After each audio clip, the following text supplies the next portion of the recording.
Now welcome to another lightning response video, where this time the question comes to us from Carl Moritz, who asked, "Hey Thor, I used to only be invested in the main series Star Wars films, but when Lucasfilm announced that everything new would be canon, I proceeded to buy all the new materials so I could better flush out the universe. Now I buy none of it. I won't again. I believe the reason this is happening is that the filmmakers see themselves as auteurs and assume people are coming out more to see a Rian Johnson movie and not a Star Wars movie. An example of this is Multiverse of Madness. I'm a huge Raimi fan and loved it as a Raimi movie, while my friends who have never watched an Evil Dead thought the tone and style was just weird and hated it. Same goes for his Spider-Man 3. Just my 2 cents. Take care." And I certainly think you're onto something here. I think, as I've kind of said before, to be successful in Hollywood, it takes some seriously thick skin and one hell of an ego. You have to have quite the opinion of yourself to get to the top of that industry and then to stay there. And so I do agree that any big name that has gotten to the top, that then comes into Star Wars and is going to make a movie in the franchise, they're likely going to see it as them doing a favor for Star Wars. That their contribution is the honor, not that it's an honor for them to be doing it, even though publicly they'll, of course, probably say the opposite. They'll also then think, and be right to a degree probably, that there will be some out there who will go to see the movie just for them, who otherwise wouldn't have gone to see a Star Wars movie. Though honestly, I don't know how many names in Hollywood are bigger than Star Wars, if you will. Or should I say, I don't know how many names would bring in a truly sizable number of extra people that otherwise wouldn't have gone and seen it. I think your average person is going to see Star Wars for Star Wars, independent of any names that may be attached to it.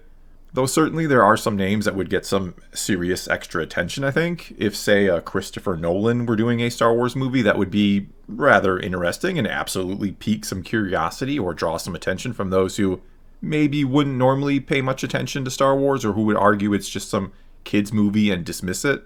But would even something like that, or someone like Christopher Nolan, someone with that name, lead to a significantly larger box office take than Star Wars would otherwise get? Would that many more people go to see a Star Wars movie from him over just a Star Wars movie from whoever it might be? I mean, maybe. I don't know. I'm someone who's a huge fan of Nolan and would love to find out.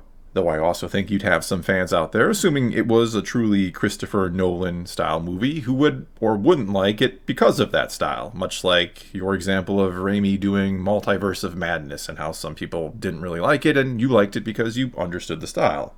I think many out there would think that whatever Christopher Nolan did wouldn't feel like Star Wars, not unlike how some think Andor from Tony Gilroy is not or shouldn't be considered kind of real Star Wars, despite there being virtually nothing about it that breaks the canon. And speaking of that, and to maybe kind of shift gears a little bit here and to go along with the video I did yesterday about canon breaking, another common argument I see when talking about big-time directors doing Star Wars, or those who think of themselves as maybe more of an auteur doing Star Wars, the argument I've seen many people make is that you could never get them to beholden themselves to all the canon because of that ego, but also because there's too much of it. There's too much lore, and they would never ever read 100 books and 1,000 comic books to know it all before making their movie.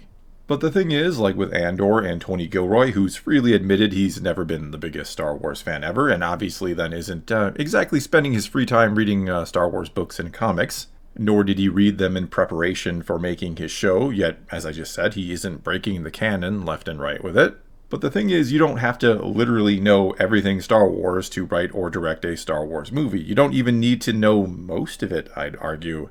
Not that it wouldn't potentially help or be real handy, mind you. I'm not exactly arguing to always hire writers and directors with limited knowledge of the franchise.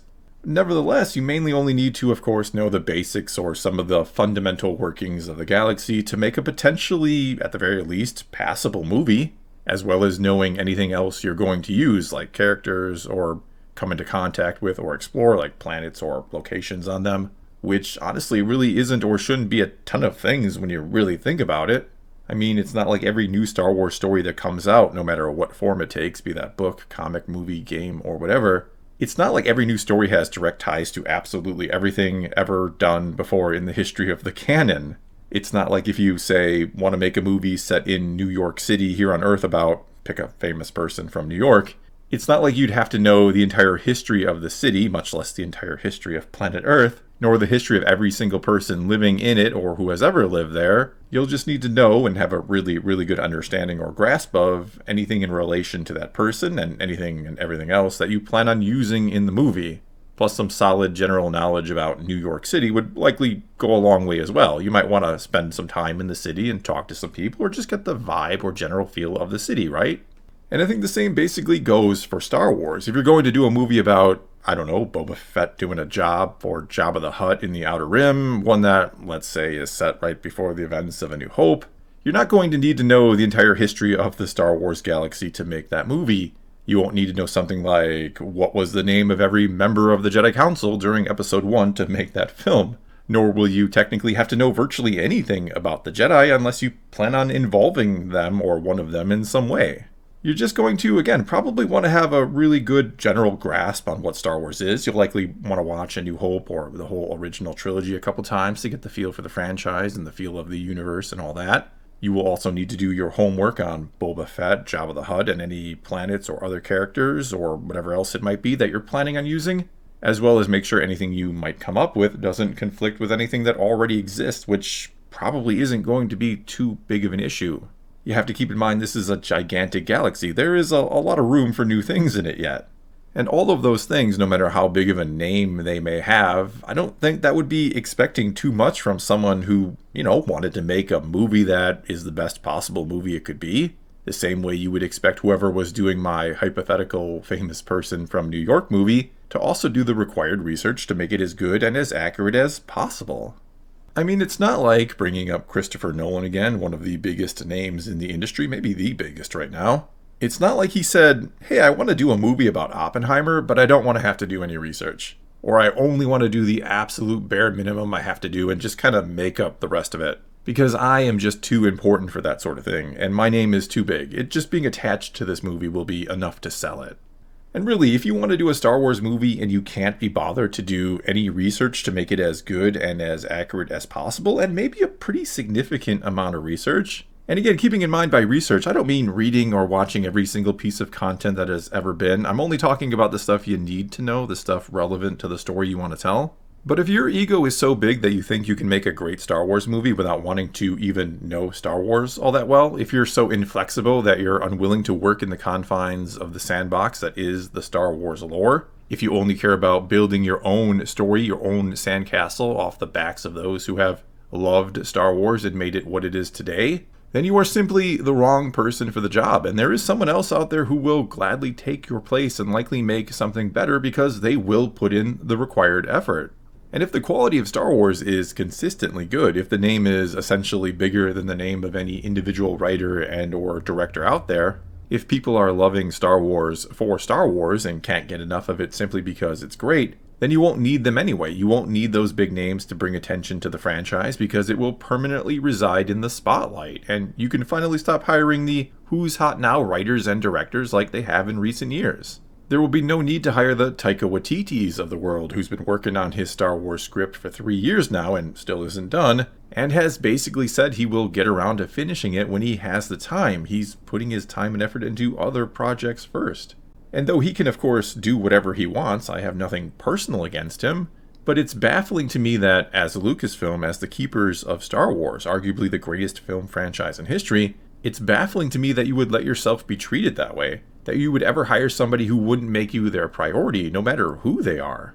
Which again isn't to say Taika Waititi has to make the Star Wars movie and do it right now, but if he chooses not to do it, I don't know why you don't move on from him, or why you ever hired him in the first place if it seemed like he wasn't going to make you his top priority.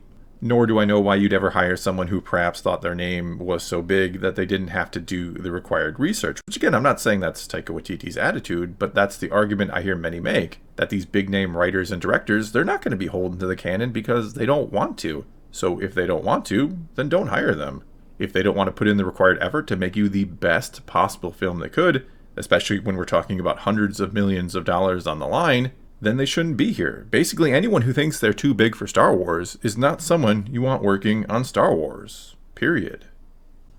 Well, that's all I got for you this time. Now it's your turn to take to the comments below and tell me what you think about this one. Or you can, of course, always ask a question for a future lightning response video. All you got to do is start your comment off with "Hey Thor," and then ask away. Whatever you choose to do, though, leave a comment below and let's talk some Star Wars. And until next time, thanks for watching.